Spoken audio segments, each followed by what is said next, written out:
Hello, my name is Andrew, and we got a van for sale. This is a brand new build on a Ram Promaster. I'll put the year and mileage in the description. I'm planning on doing a couple more of these this year, so if this one is sold, then you can just reach out to me and I'll let you know when the next one will be done. It's usually taking 2 to 3 months to turn them around. So building these kind of as a response to the commercially produced vans like the Revel or Salil or Travato, which check a lot of boxes on paper. They have a lot of features, and you know, when you're reading all the things it has, it sounds great. Then you actually step inside one and it feels just like a RV, like plastic everything, really cramped, not a whole lot of room. They do a lot of things, but they don't do any of the things all that well. And it certainly doesn't feel homey, or I don't know, it's like not a space you want to exist in for all that long. So building these with the purpose of checking all those same boxes, but creating a space that's warm and homey and like actually a little soulful. So the idea is that you'll be able to live in one of these as long as you want, and it won't feel like an RV, it'll feel like a tiny house or micro apartment. I think the pictures on the listing do a pretty good job of showing the van from like a broad angle. So this video is going to be more close up, in depth. If you want to see the van zoomed out and kind of contained in one frame, just check out the listing. It'll have a bunch of photos on it. Let's get started with the tour. Looking at the outside, you can see the Fiamma awning. A window that we added up top is a custom made roof rack that has 500 watts of solar. In the back, 2 windows come in stock. Really helps visibility when you're driving. Up top you see a Dometic RTX 2000 12-volt air conditioner, shore power, and then another window on the other side. And again, that helps the driving visibility tremendously.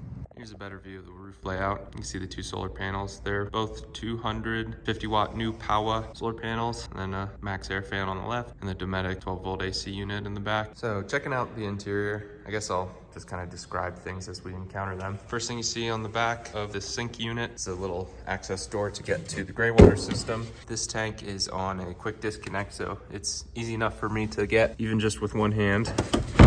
Disconnects, pull out.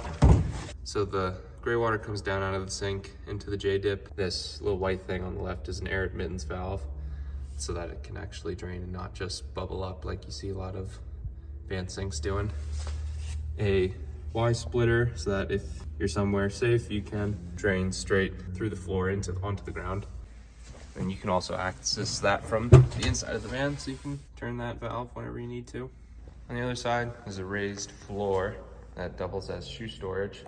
This is so that when you're sitting on the swivel seats, your feet have somewhere to rest, you're not just dangling. The step into the van, as well as the perimeter of the raised floor, is trimmed with angled aluminum, so it can endure any type of wear that you might put on it. These are Scopima swivels, or Scopima, I don't really know how to pronounce it. They create a really nice seating area for 3 people. So this flipped up all the way, acts as a table for the passenger swivel. It also adds a tremendous amount of counter space for the sink and the whole sink area. Have an outlet underneath it for any computer work. My computer's out because I'm using it to edit this video as I make it. 2 outlets over there. Got a Nature's Head composting toilet underneath that seat on 2 heavy duty sliders. They advertise absolutely no smell, and if you're using it every day, twice a day, then they say you have to empty it once every 2 months. I don't really know how they achieve it, but the reputation precedes them. So if you have any curiosities about the brand, look up Nature's Head. Got a split dimmer switch for the lights underneath these cabinets. They're located right here so that you can control them while you're sitting at the seat. If you need to adjust the brightness of these 2 while you're working. Then it also separates it so that you don't have to have the oven lights on all the time. The backrest of this seat flips up, so you get even more counter space on the oven side. The oven is a stainless steel Rec Pro gas oven. It's on propane.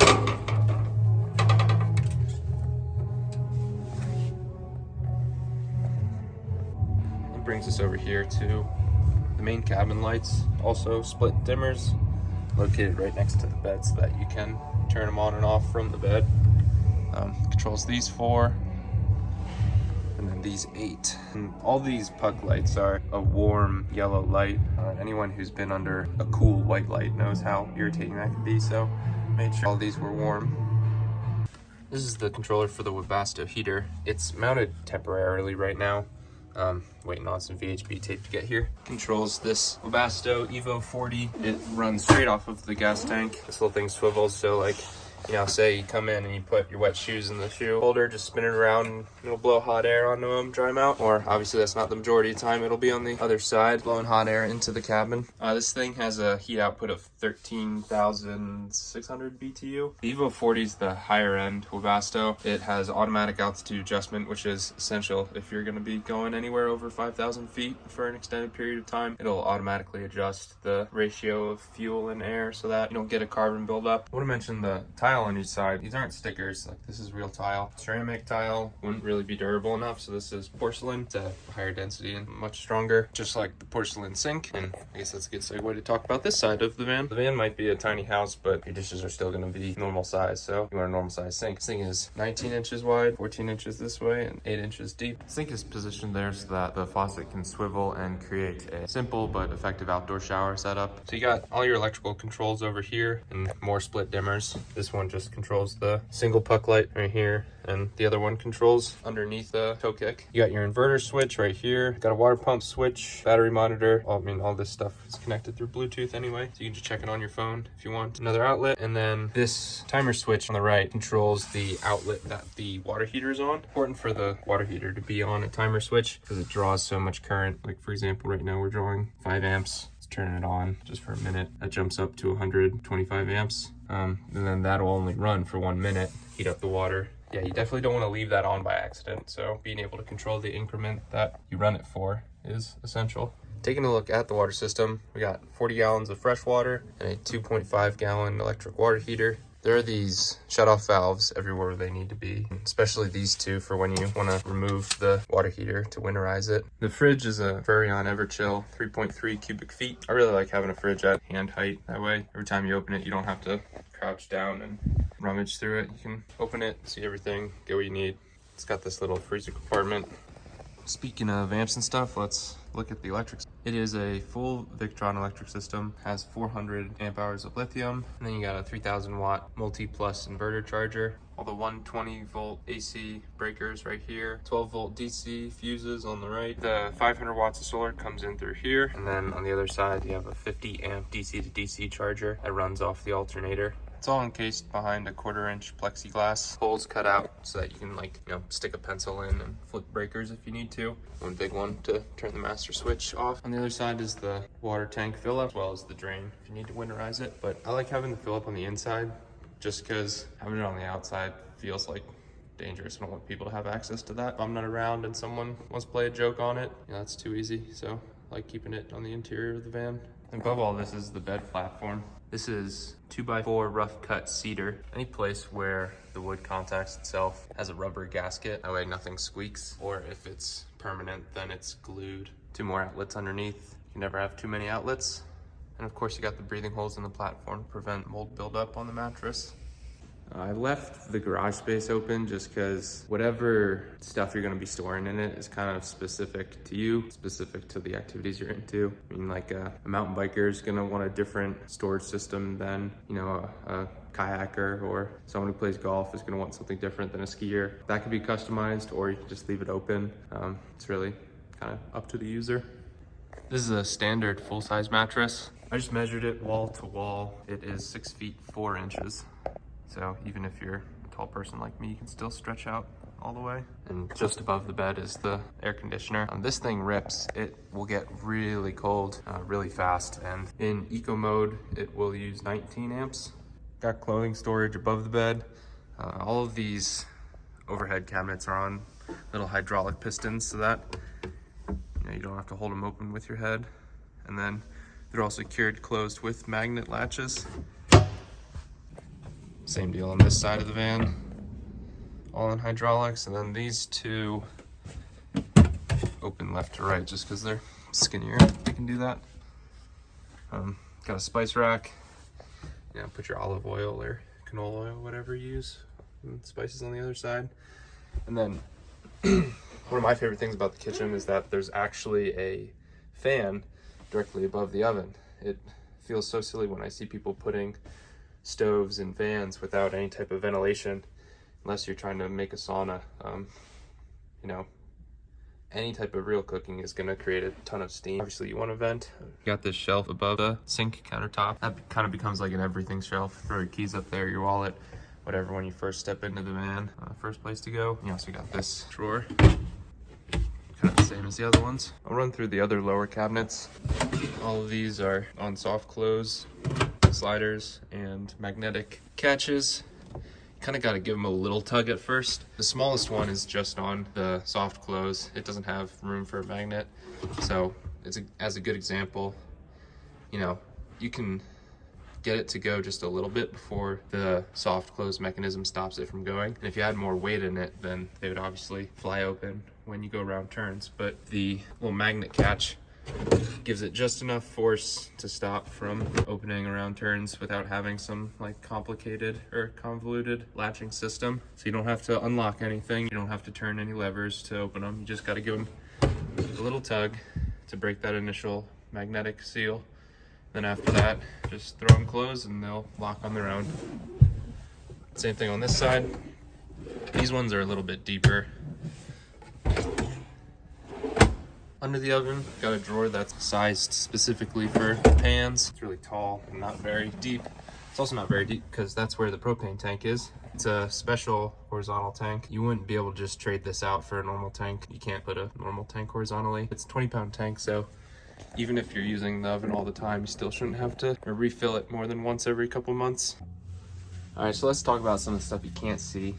All the plywood in the van is a special brand called ultralight plywood. It is just that. It's 40% lighter than Baltic birch, but it maintains a similar strength. It isn't cheap, but I think it's worth every penny because in a van, you're fighting weight all the time. As for the insulation, we used a mix of XPS and polyiso, as well as mineral wool in the cavities and the doors in the back to get as much width out of the bed area as possible. It's the outside van surface and a sheet of 1-inch polyiso glued directly to that, and then a 1/4-inch plywood piece glued directly to that.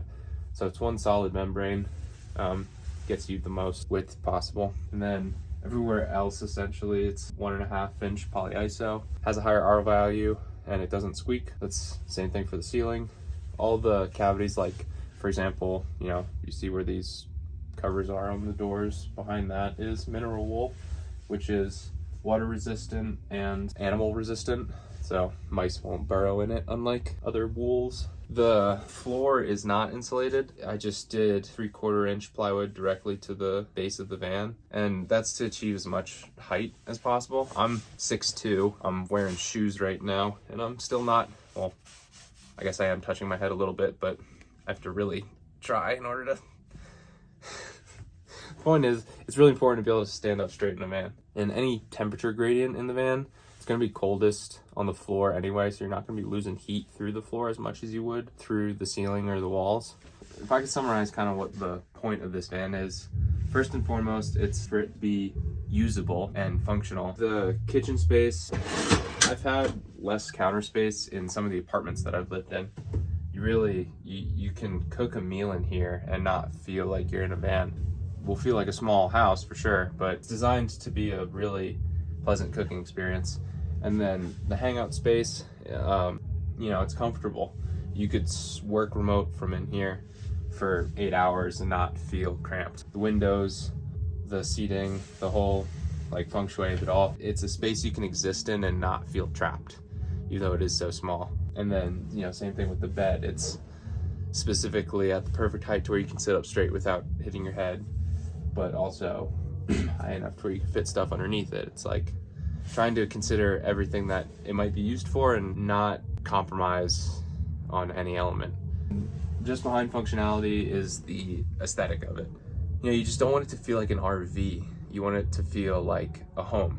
And, you know, I've tried to accomplish that with like real custom cabinetry, minimal, I mean, there's no plastic in here. A thoughtful color scheme, consistent accents throughout, really just designing it as you would like a high-end luxury suite. You know, you just don't want it to feel chintzy, and it doesn't. It feels like a warm, welcoming, homey space, and a luxury space at that. And then close third behind all that is durability and like longevity.